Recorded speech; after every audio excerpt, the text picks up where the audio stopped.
The object of Taxi Chronicles is to allow real riders with real stories share their experience and enhance your life. So sit back and enjoy the journey.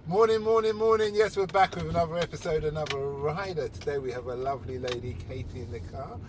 And she was training for some major swim in Turkey. And everybody knows I'm planning to do my swim along the coast of East Africa. So I'd like to know what it was like, what the training went on.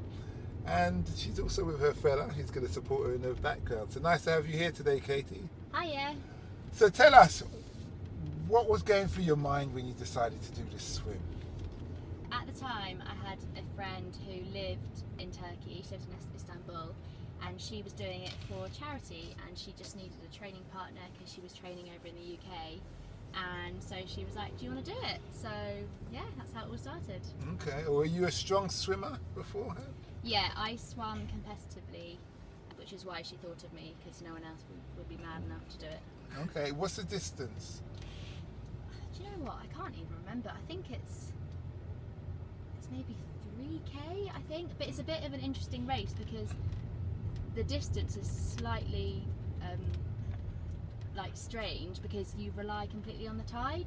So there's a very set route that you have to swim, which enables you to use the tide to your advantage, and so the actual physical distance is a lot more than what you actually swim, if that makes sense, because the tide's on your side. Yeah, no, I understand. And I suppose as you swim, you need to contour with the tide. Yeah, because exactly. You don't want the tide to drag you away. Yeah, and it says like right turn right now, so that you're swimming into the tide, and if you miss that, then you're a bit of a mess. How long did it take you to do your training before you did it? Well, I was swimming 8 times a week anyway. Really? Yeah. You make me feel bad. Because I was swimming competitively, yeah. So, like, not really any. I think I was swimming 6 times a week just for life, and then I swam 2 extra times, so 8 times a week in total. Okay. With her, to train with her. So she was only training maybe 2 or 3 times a week. How long had your competitive career been going on for prior? Not very long, like 2 years. This is when I was at school, so. Yeah, it's still impressive. So yeah. Still very impressive. And what was it open water, pool swim, 50 metres, 25? We only swam in the pool for our training, because I was doing like squad training and stuff like that. I was using like resistance, flippers and stuff. So I guess that sort of slightly prepares you for open water, but I didn't do any open water training, which actually, in hindsight, I should have done.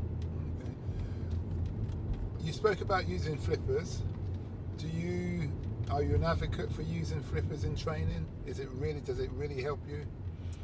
I can't even remember what they're called, but the hand flippers, which create more resistance with your hands. Oh, the fin, yeah, the fins, yeah. They were really good, I think, because they obviously just add that a bit more resistance. So if you have limited time, especially, I would be an advocate for them. Like foot flippers, obviously, I think it's a different type of training, isn't it? Like if you're training for a long distance swim, maybe not. But if you're training a stroke, like to swim competitively or race or whatever, then that's a bit of a different story because that's helping your technique. Okay. What was your nutrition like over that time? Was there certain foods you were staying away from, certain times you were eating? No, I was a kid, like I was a teenager. I just sort of ate like a normal balanced diet. I was quite fit and healthy anyway because I was doing like going to the gym and doing like spin classes and stuff like that. So I was sort of I had quite a balanced diet, and I was pretty sort of fit and healthy. But no, I didn't really sort of eat any differently for my training. Okay, that's good. Interview every day as well as vlogging on our social media channel. Don't forget to subscribe to get our latest episode.